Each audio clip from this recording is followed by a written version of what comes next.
చాలా రోజుల క్రితం త్రిపుల్ ఆర్ గారిని గౌరవ శాసనసభ డిప్యూటీ స్పీకర్ గారు అలాగే మాకు సోదర సమానులు నన్ను ఎంతో ఇష్టపడతారు. అలాగే నేను కూడా ఆయన్ని చాలా గౌరవిస్తాను. త్రిపుల్ ఆర్ గారిని చాలా రోజుల క్రితమే నేను ఒక ఇంటర్వ్యూ అడిగాను. సార్, నేను మహాసేన మీడియా నుంచి ఎప్పుడు ఎవరిని ఇంటర్వ్యూ చేయలేదు, ఫస్ట్ టైం మిమ్మల్ని చేస్తాను. కొన్ని విషయాల్లో మీ నుంచి క్లారిటీ తీసుకోవాలనుకుంటున్నాను. మీరు ఈ రోజున టేకప్ చేసిన దళిత క్రిస్టియన్స్ ఇష్యూ కానీ, ఎస్సీ ఎస్టీ అట్రాసిటీ కేసులు పెడుతున్నారు అనే దాని మీద కానీ, మీరు మాట్లాడుతున్న స్టాండ్ ఏదైతే ఉందో దాని మీద మాకు కొన్ని అనుమానాలు ఉన్నాయి. మీ దగ్గరికి వచ్చి మేము ఇంటర్వ్యూ తీసుకుంటాం. ఒకవేళ మీరు ఇచ్చిన సమాధానాలు కంపల్సరీ మేము సాటిస్ఫై అయ్యేలాగా ఉంటే మేము కూడా మీతో కలిసి రావడానికి ఎటువంటి అభ్యంతరం మాకు లేదని వారికి నేను చాలా రోజుల క్రితం రిక్వెస్ట్ ఇచ్చాను. ఆకువీడు విషయంలో, రామాలయం విషయంలో అక్కడ ఉన్న దళితులు ఎవరో రెచ్చగొట్టడం వల్ల, లేకపోతే ఎవరో అడ్డుకోండి రఘురామరాజునని వాళ్ళని ఉద్రేకపరచడం ద్వారా వాళ్ళు ముందుకు వస్తూ ఉంటే ఆ విషయంలోకి జోక్యం చేసుకోకండి. అది రామాలయం సైటు, రామాలయం కడతారు, మీరెవరో దానిలోకి జోక్యం చేసుకోవద్దు, రాజకీయంగా మిమ్మల్ని బలిపశువులు చేస్తున్నారని మా వాళ్ళకి మేము నచ్చచెప్పుకున్నాం. చాలా వరకు ఆ గొడవలు చల్లారాయి. అయితే ఈ రఘురామరాజు గారు అప్పటి నుంచి ఆయన మాట్లాడుతూనే ఉన్నారు. అంటే నా బాధ ఏంటంటే ఆయనకి కొన్ని విషయాలు తెలియవేమో అని, కొన్ని విషయాలు ఆయనకి తెలియకుండా ఆయనకి ఇచ్చిన రాంగ్ ఇన్ఫర్మేషన్ ద్వారా ఆయన మాట్లాడుతున్నారేమో, లేదా కొన్ని విషయాలు మాకే తెలియదేమో. ఈ విషయం ఎవరికి తెలుసు ఎవరికి తెలియదు అనేది వారితో మాట్లాడితే తెలుస్తుంది కదా అనుకున్నాను.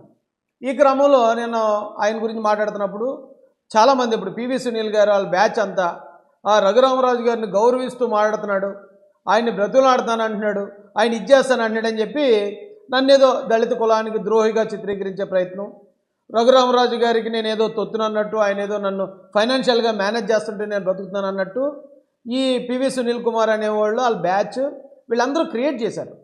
అది వాళ్ళకి అలవాటే.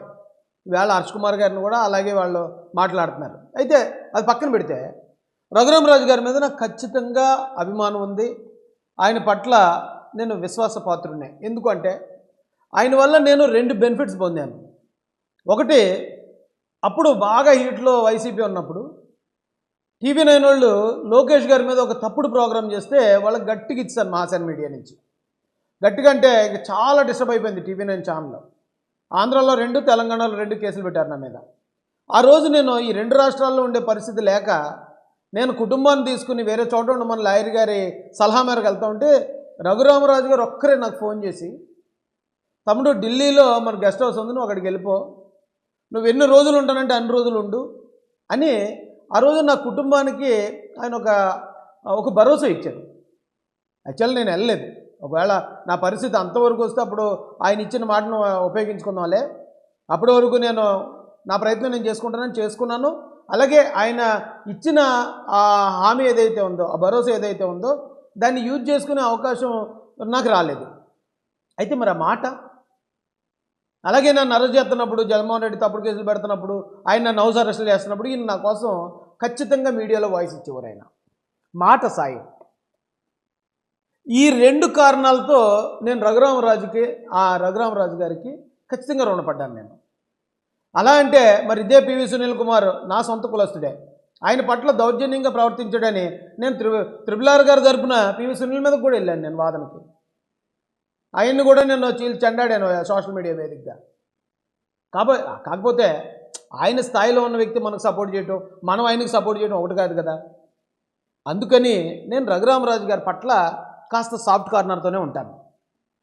అంత మాత్రాన ఇప్పుడు త్రిపుల్ ఆర్ గారు ఎంటైర్ కమ్యూనిటీ మీద ఆయన కొన్ని స్టేట్మెంట్లు ఇస్తున్నారు. ఆ స్టేట్మెంట్లు ప్రజలు విన్నప్పుడు ఎస్ అది నిజమే కదా అనే ఆలోచన ప్రజల్లో వస్తుందండి. ఎందుకంటే ఆయన ఏమీ ఆషామాషి వ్యక్తి కాదు, చాలా తెలివైనడు. ఆయనకి రాజ్యాంగం కానీ, చట్టాలు కానీ, కోర్టులు, ప్రాసెస్లు, అసెంబ్లీ, పార్లమెంటు, వాటి బిల్లులు, వ్యవహారం మొత్తం అన్నీ తెలుసు ఆయనకి. అంత తెలిసిన ఒక మేధావి ఎస్సీలు మతం మారితే వాళ్ళకి కులం మారిపోద్ది, వాళ్ళకి రిజర్వేషన్ ఉండదు, రాజ్యాంగం చెప్పింది కాబట్టి ఖచ్చితంగా అది పాటించండి అంటున్నాడు. ఎవరు కాదనగలరు? ఎస్, అది రాజ్యాంగంలో చూస్తే ఉంటుంది. రాజ్యాంగంలో ఉన్న రూలే కదా ఈయన చెప్తున్నాడు. ఇంత పెద్ద మనిషి చెప్తున్నప్పుడు అది నిజమే కదా. ఆయన నిజం చెప్తున్నప్పుడు ఆయన ఎందుకు మీరు టార్గెట్ చేస్తున్నారు అని చాలామంది ఆయనకి అభిమానులుగా మారారు. అది వాస్తవం.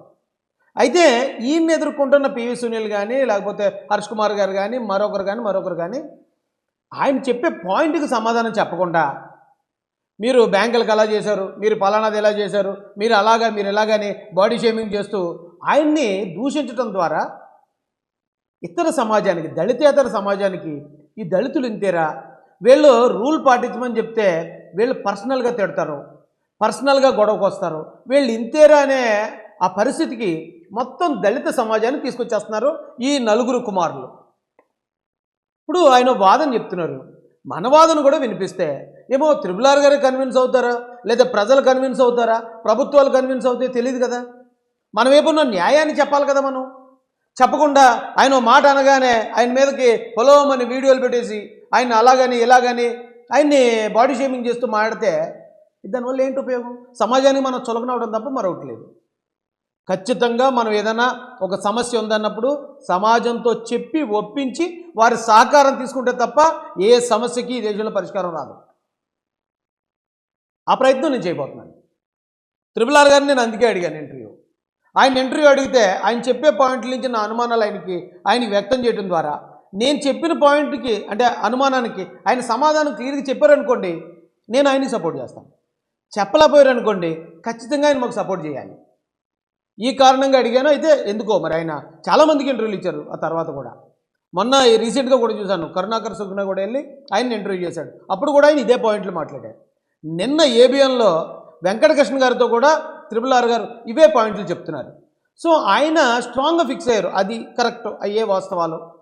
దళితులు ఖచ్చితంగా ఈ మతం మారిన దళితులు తప్పు చేస్తున్నారు, రాజ్యాంగానికి విరుద్ధంగా వెళ్తున్నారు, వీళ్ళు సంథింగ్ అని ఆయన క్రియేట్ అయిపోయారు. ఆయన్ని మార్చాలి, సమాజాన్ని మార్చాలంటే సంయమనంతోనే జరగాలి తప్ప వాదులాటతోనో గొడవతోనో తిట్లతోనో అది జరగదు. కాబట్టి త్రిపుల్ గారు ఆయన వ్యక్తిత్వం కూడా చెప్తాను మీకు. ఆయనకి అహంకారం అనేది ఏ కోశాన ఉండదు. నువ్వు చిన్నవాడు అన్నా నీతో అంతే ఎలా ప్రేమగా మాట్లాడతాడు, నువ్వు అపర కుబేరుడివైనా అంతే ప్రేమగా మాట్లాడతాడు ఆయన. ప్రతి ఒక్కరికి, ప్రతి మనిషికి ఒకే స్థాయి గౌరవం ఉంటుంది ఆయన దగ్గర. అన్ని క్వాలిటీలు అసలు ఆయన్ని మనం ఏమి పేరు పెట్టలేం, జెంటిల్మెన్ ఆయన.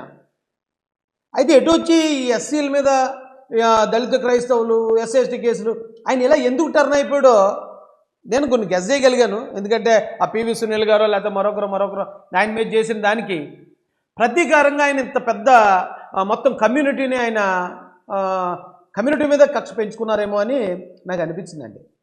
ఇది కూడా గౌరవంగా వినమ్రంగానే చెప్తున్నాను.